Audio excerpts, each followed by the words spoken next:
Welcome everyone to the Pantheon. I am Ray. I'm Effie. And today we're looking at Runaways Season One. It's a show that was on Hulu. Its showrunners were Josh Schwartz and Stephanie Savage. If the name sounds familiar to you, Schwartz, you remember his name from seeing, if you watch the OC, that name should ring a bell. You see his name quite a bit. And even the opening graphics when the show begins, it kind of is similar to the OC in terms of the look of it, like kind of like a wavy, kind of ocean-like view. So Josh Schwartz should ring a bell. And more notably, I mean, the show is no longer on, the series is no longer on the air. So, but Josh and Stephanie are doing a new TV series, Nancy Drew. So you'll see their names again popping up whenever you watch Nancy Drew. It's on Hulu, I think, as well. I'm not sure, but here in Canada, it's on the W Network, I believe it is, or yeah, is it W Network? Yeah, I could be wrong. or Showcase or something like that. So anyways, but it has an affiliation here in Canada, but like it's Nancy Drew is the continuation, is another story, and it's about teens too, you know, or young adults. There's going to be a Hardy Boys series coming up soon. No. Is there? Yeah, or a movie or a series. I saw the trailer for it on YouTube. I believe the series, the Hardy Boys. So did you read Hardy Boys growing up? No. My first book was The Great Airport Mystery. This is way back when. It took me 3 years to read that book. Oh wow!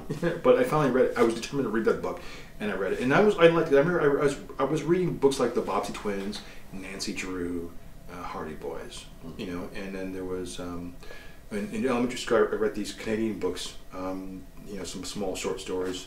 So they were kind of, I mean, I was always into mystery books, so this is sort of like kind of a cool thing to get into. Yeah, for sure. But anyway, I'm digressing. So anyway, so the stars of the show is Julie Mcmahon.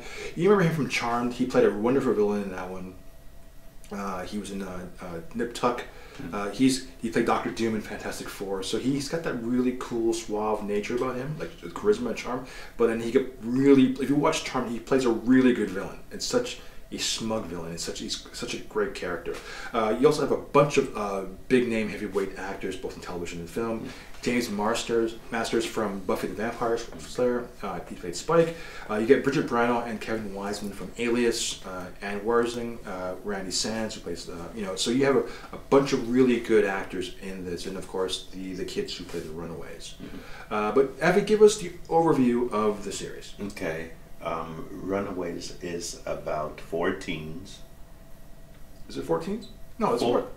It's gonna be more than 4 teens. Maybe 5, 6. Okay, maybe 6. Maybe 6. Because, yeah. Yeah, there's Kurtz. I think there's 6. Well, if you don't count the dinosaurs, probably like 5 or 6. Okay. That go to the same school, and they all have their teenage angst. Still, you know, because they're young, they're still finding themselves, and it turns out that their parents or their guardians are involved with something cultish maybe and weird. So the kids find that out. They start investigating, and they find out that it's true. And from there, a lot happens, so I won't tell you anymore. Okay. Well, the group is called Pride, just so Yeah. you know. So, like, it's an organization. You think it's like a charitable organization. Yeah. The parents are evil, right? And the kids have inherited some of their abilities, or by default, or by some sort of means. So they have powers themselves. You know, the next generation. Right. And we find that I won't call him Ed McMahon. Julie McMahon's character, Jonah, is an alien. Now, that's the only thing I'll give away. He's an alien, and he's sort of responsible indirectly for some of the powers that they develop. And the reasoning why the parents are evil, because we're gonna have to get this way, because the parents, they kill people, they sacrifice innocents, at least one. Yeah. So how the degree how evil they are, I guess it's sort of vague, because what I like, what works about this, and this is what I like about the show, is that it's not just a perspective of the kids, because the kids have the realization that, oh, our parents are evil, but then you get the perspective of the parents themselves and how they view themselves. So it's not just one-sided. The perspective of the parents amongst themselves, how they look at themselves, how they look at the other parents, and how they view Jonah. The idea is shades of gray. and not everyone is how you think it's going to be. So everyone has layers to it, and I like the idea that you have a set of characters who they're human, they're good. Parents have good traits about them, they have bad traits about them. Evil is not pure, is not innate. There's a delicate balance of stuff, so I thought that was really well. And so it's not just one perspective, so I thought that was amazing. It's written by Brian K. Vaughan. He wrote the actual comic book. He was one of the writers on the set for this one. He was one of the head writers, or the crew of writers. So you have the source material. It's very different from the source material, but it stays true to the essence of the characters. That stays intact. So overall, I thought the integrity of it was well maintained. I think the relationship between Nico and Carolina, though in comic books it's not happening. Actually Nico rejects Carolina, so they spin off. Kind of like is it Dawn of the Dead? What's the zombie series? Walking Dead. Walking Dead. Yeah. So when you watch Walking Dead, the comic book and the series, there's actually a divergence in character storylines. Like certain people are already dead in the comic books, and some people are still alive in the series, or vice versa. And they're going. There's a huge divergence, even from season 1, where there's a big disparity. But it still maintains itself really, really well. You have that in this series too. So and also we were saying too. I think in terms of like the how it embodies teenagers, being a teenager in today's time, it's really truthful to that. Yeah, definitely. That this actually took a dramatic turn. In that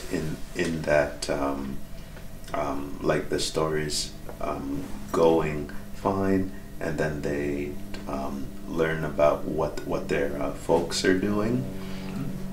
But then when they find out that their parents aren't honest about what they're doing, and they find that they're part of a cult, or so it seems. And right now, it actually ends up where they're on the run. Yeah. And that's right, and I think that's the big picture too. The big picture for me was always the idea of like, okay, so they're called Runaways, so like, why aren't they running away? They're still home. So that drove me kind of like, it's the title's Runaways. So and right up until episode 10, do they leave the home? They're running away. So was where they end up, and that's where I got that's where I think it really, there's no turning back. Right. The stakes now are become. So in terms of the big picture, there are fugitives, and it's just and the idea of there's no turning back, and that we've now established these characters a little bit more. For instance, Gertz is off her medication now, and she's got a psychic link with a dinosaur. I don't know, and how is that going to? What happens when that she's off her meds, like, and she's linked with the dinosaur? Like, what is going to happen with the dinosaur? Like, how is old Lacey going to respond if she goes through some sort of like panic attack or some sort of like episode? Yeah. So things to think about, really, right? No, I'm being very serious. She's off her meds, and she's linked to it. Like, what is going to happen? Like, what is the dinosaur? How's the dinosaur going to react when she's no longer in control of herself, right? So that's something that was like a big thing for me to talk about. Right. So that's a big picture idea, So like there was that. There is the idea of the fact that, okay, there's something in the ground, the fault line. California can sink to the ocean.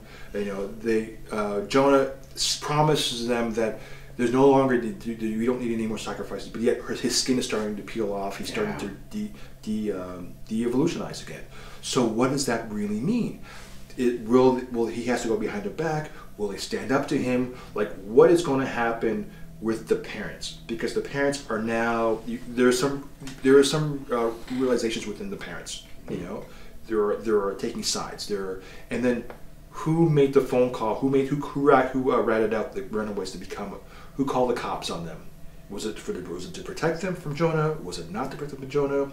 Is it what is really going on? So there's a big question. So it sets up a great amount of questions for the audience to behold it.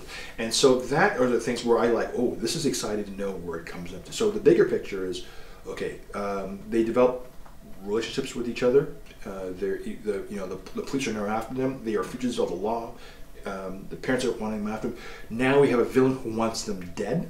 So there's a lot going on, and they have nowhere to turn to. Their faces are all over, are posted all over California or Hollywood. So they have to be incognito, and they have nowhere to turn to, and the stakes, and they are literally runaways. So that's the big picture, and you could feel this any way you want. So season 2 should be exciting to see where it goes. Yeah, definitely. I although I haven't watched it yet, season 2, I'm definitely gonna watch it within the first week or so, right? Just to find out what happens. Yeah, and I just want to see what happens to Gertz. Yeah. Have you found out whether there will be a season 3? Yeah, season 3 was the final season, and that actually that one will tie in a little bit with Cloak and Dagger a little bit. So when's that coming out? Oh, it's already been out. Oh, season 3? Oh yeah. The series is concluded already. Oh, okay. So you can watch. No, yes, seasons 2 and 3 concluded when season 2 of Cloak and Dagger concluded too. Okay. Yeah. Okay. And there's a crossover between those heroes. Oh, cool. So that's something for us to look forward to and talk about later on. Really? In the weeks ahead. Oh yeah, for sure. Yeah, and there's I think it's a 2-part crossover. It's a 2-part episode with Cloak and Dagger. Okay. So with Tandy and Tyrone. So that's really interesting. Oh, cool. But when we get to that completes a whole different story arc and characters. Okay. Good to know. Okay, so how to reach us? Well, you can reach us on easy for us. Check out our website at www.pantheonfm.com. No, it's okay. At the pantheonfm.com, it's a one-stop shop of everything to know about us. You can check out my weekly blog. I do a blog that would usually coincides with what we're talking about. So if you want more in-depth information of what we're referring to, links to of the trailers that's been out, more backstory of maybe characters or interviews, I have that. Also, if you want to listen to the audio portion of the podcast, we have a longer version to listen to where we get your emails and we talk about other stuff, and we do have a little fun, engaging stuff too. You can check it out. We'd love to hear from you. And again, you can write to us at pantheonfm@gmail.com. Let us know your thoughts of an MCU Phase 3 film. We'll be reading out your emails on the audio portion of the podcast. And of course, we have Twitter, we have Instagram. It's all on the website. Check it out. But until then, I'm Ray. I'm Evie. And we'll see you next week. Take care.